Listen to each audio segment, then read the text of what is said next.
मैं एक मफलूकुल हाल बदकिस्मत शख्स था, गुर्बत में घुटनों तक डूबा हुआ। ये शानो शौकत आज से 15 साल पहले न थी। मैं एक एक पैसे को तरसता था। फिर जैसे मेरी जिंदगी की काया एकदम पलट गई। आहिस्ता आहिस्ता, देखते ही देखते मैं एक अमीर शख्स बन गया और लोग मुझे सेठ हाशिम के नाम से जानने लगे। लेकिन अब फिक्र मत कीजिए, मैंने कोई डाका नहीं डाला, कहीं चोरी नहीं की, किसी का माल नहीं लूटा था, या कोई ऐसा धंधा नहीं इख्तियार किया था, कोई मनशियात वगैरह फरोख्त नहीं की जिससे मैं रातों रात अमीर हो गया। मैंने आज तक कोई गैर कानूनी काम नहीं किया। हालांकि मैं इनकम टैक्स की रकम भी इंतहाई ईमानदारी से अदा करता रहा, और फिर भी मैं एक दौलतमंद इंसान बन गया। लोग कहते हैं कि ईमानदारी से तो एक झोंपड़ा ही खड़ा किया जा सकता है, महल नहीं बनाया जा सकता। लेकिन मैंने महल खड़ा किया।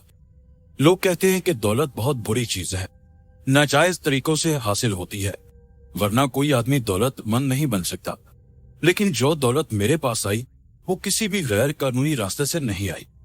आज मेरा सिर्फ अपने मुल्क में ही नहीं बल्कि दूसरे मुल्कों तक फैला हुआ कारोबार भी है।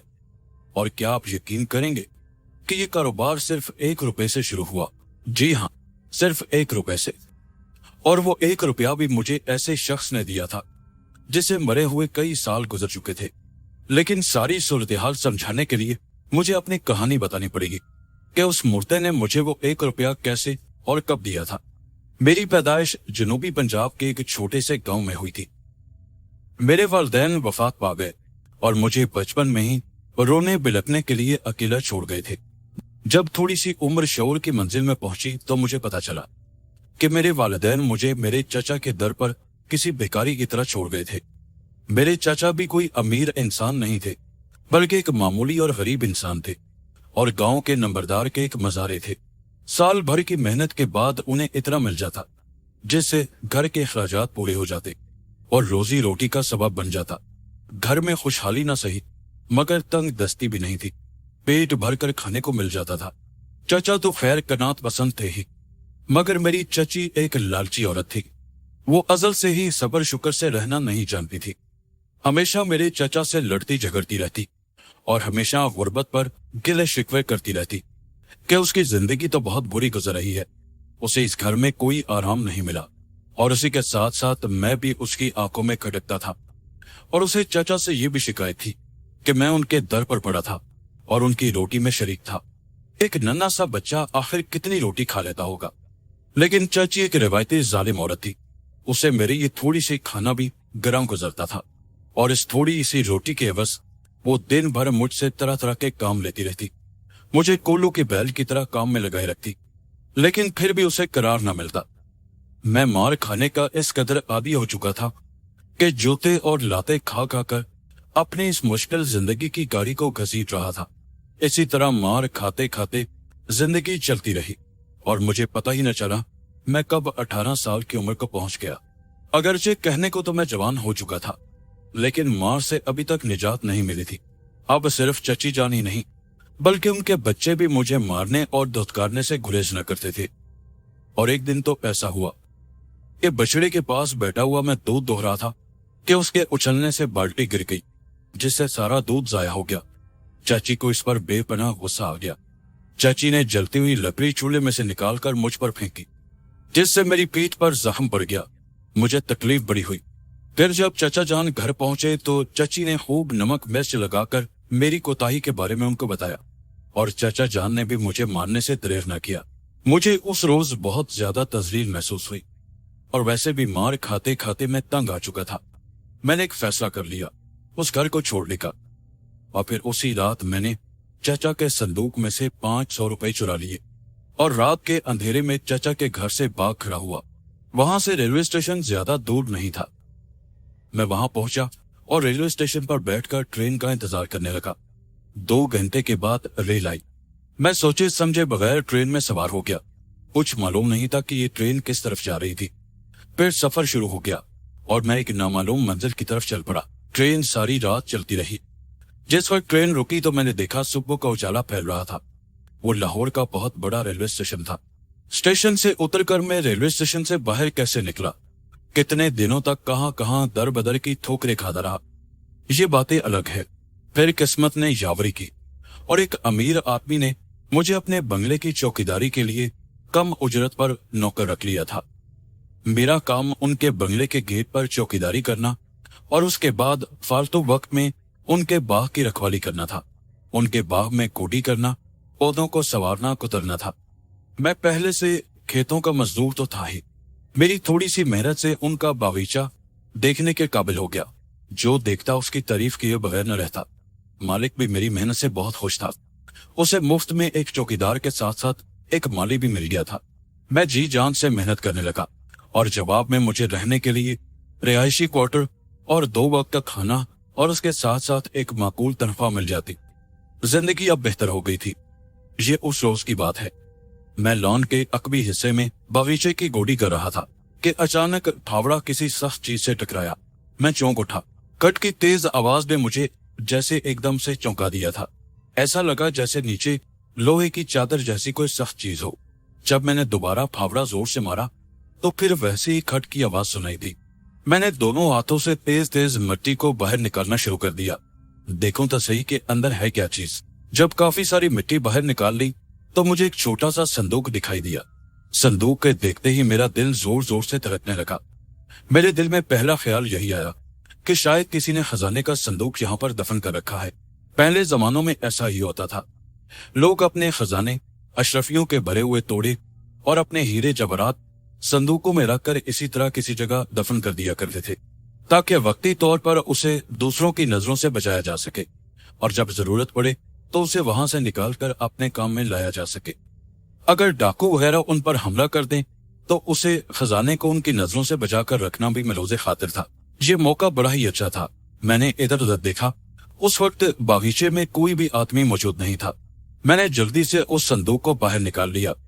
वो एक 3 फीट चौड़ा और 2 फीट लंबा एक संदूकचा था। मैंने उस संदूकचे को उठाया और अपनी बगल में दबाकर तेज तेज अपने रिहायशी क्वार्टर की तरफ बढ़ा। रिहायशी क्वार्टर में पहुंचकर मैंने दरवाजे को कुंडी लगाई, बिस्तर पर जाकर बैठ गया और अपना सांस दुरुस्त करने लगा।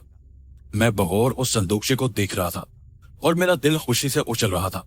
ऐसा लगता था जैसे आज मेरी किस्मत बदलने वाली है। मैंने संदूक को बगौर देखा। उसमें एक छोटा सा ताला लगा हुआ था। मैंने उसको खोलने के लिए जतन करने शुरू कर दिए और फिर थोड़ी सी मेहनत के बाद मैंने उस ताले को तोड़ दिया। मेरा दिल जोर जोर से धड़क रहा था कि न जाने इस संदूकचे में आखिर है क्या। मैंने कांपते हाथों से उसका ढक्कन उठाया, लेकिन ढक्कन के उठाते ही मेरा दिल जैसे एकदम से मायूसी में घिर गया। अंदर एक छोटी सी लाल कपड़े की पोटली सी थी। मैंने सोचा शायद उस पोटली में कुछ होगा। ये सोचकर मैंने उसे खोला। मेरे हाथ कांप रहे थे। कमरे की फिजा यकदम ही जैसे बर्फ की तरह ठंडी हो गई थी। ऐसा लग रहा था जैसे एकदम कमरे में फुल एसी लगा दिया गया हो। मैंने पोटली की गांठ खोली तो बुरी तरह से चौंक उठा। मेरे सामने उस पोटली के अंदर एक इंसानी खोपड़ी मौजूद थी। खोपड़ी को देखकर मैं मायूस हो गया था। मुझे बहुत शदीद गुस्सा आ गया कि मैंने क्या सोचा था और संदूकचे में क्या निकला। दिल चाहा कि उठाकर इस खोपड़ी को कहीं फेंक दूं, लेकिन हिम्मत नहीं पड़ रही थी। हाथों पैरों में जैसे जान नहीं रही थी। मैं फटी फटी आंखों से उस खोपड़ी पर नजरें जमाए हुए था और ऐसा लगता था जैसे उस खोपड़ी में जान पड़ रही हो। और फिर वही हुआ जो मैंने सोचा था। खोपड़ी के मुंह से अचानक आवाज निकली, मैं कब से तुम्हारा इंतजार कर रही थी। मैं तुम्हें जो कुछ कहूंगी तुम्हें मेरा हुक्म मानना होगा। आप खुद सोचिए, उस तरह कमरे में अपने सामने एक खोपड़ी को बातें करता हुआ देखकर उस वक्त मेरी क्या हालत हुई होगी। उसे बातें करता हुआ देखकर मैं खौफ से कांपने लगा था। ऐसा मालूम होता था जैसे मेरे हाथ पैर ठंडे पड़ गए हों। मैंने डरते डरते बड़ी मुश्किल से लरजती हुई आवाज में उस खोपड़ी से पूछा, क्या हुक्म है, तुम क्या चाहती हो? खोपड़ी ने जवाब में कहा, मैं चाहती हूं कि तुम मेरी उस जगह मुझे दफन कर दो जहां पर मेरा बाकी धड़ दफन है। मैंने पूछा, कहा तुम्हारा बाकी धड़ कहां पर दफन है? वो कहने लगी, तुम यहां से मुझे जब उठाकर निकलोगे तो उस जगह के बारे में मैं निशानदही कर दूंगी। तुम शाम को यहां से निकलना ताकि तुम रात के वक्त उस जगह पहुंच जाओ। मुझे इसी तरह कपड़े में लपेटकर इसी संदूकचे में रख दो। मैंने खोपड़ी की हिदायत पर अमल किया और उसे उसी कपड़े में लपेटकर संदूकचे में रखकर ऊपर से ढकना बंद कर दिया। अभी तक मेरे हाथ लरज रहे थे और दिल में खौफ था। मैं फौरन अपने कमरे से निकला और बागीचे में अपने काम में मसरूफ हो गया। मगर काम में मेरा दिल नहीं लग रहा था। बार बार मेरा ख्याल उस खोपड़ी की तरफ चला जाता था। अब मुझे शाम पड़ने का इंतजार था कि कब शाम हो और मैं उस खोपड़ी को यहां से ले जाकर उसकी मतलूबा जगह पर दफन कर दूं और इस मनहूस खोपड़ी से जान छुड़ाऊं। सच्ची बात तो ये थी कि मैं अब बहुत डर रहा था। मुझे एहसास हो रहा था कि वो खोपड़ी मेरे लिए नुकसानदेह साबित हो सकती है। शाम का अंधेरा फैलते ही मैंने अपने कमरे में पहुंचकर संदूकची निकाली, उसे बगल में दबाया और बड़े आराम से बंगले से बाहर निकल आया। फिर मैं स्टॉप पर पहुंचा और बस में सवार हुआ। खोपड़ी ने मुझे हिदायत कर दी थी कि मुझे कहां जाना है। शुक्र था कि रास्ते भर में खोपड़ी खामोश ही रही और संदूकचे में से कोई आवाज न आई। फिर एक निस्बतन वीरान जगह पर मुझे खोपड़ी की तरफ से उतरने की हिदायत मिली।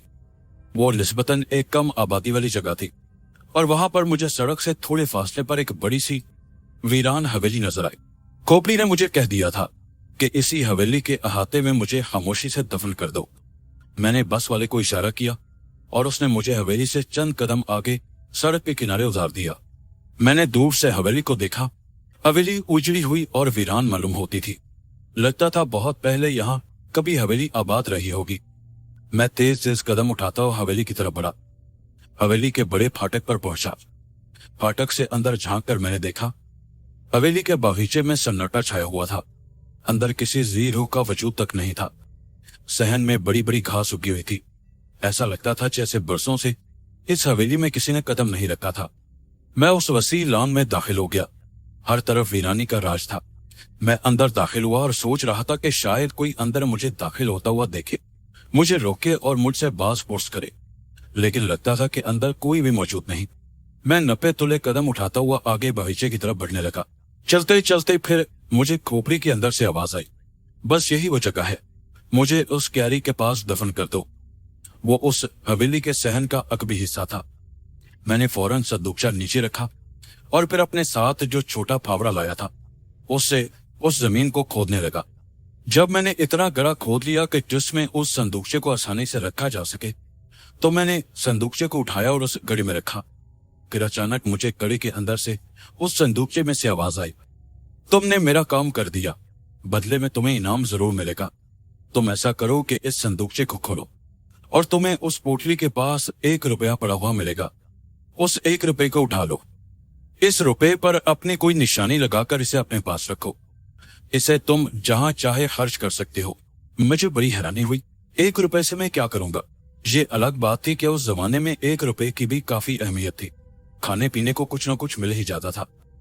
मगर खोपड़ी ने फिर कहा, इस 1 रुपये में ये खासियत है कि इसे तुम जहां खर्च करोगे, जितनी रकम के साथ खर्च करोगे, वह सारी रकम वापस तुम्हारे पास पहुंच जाएगी। ये सुनकर मैंने खुशी से संदूकचे को खोला।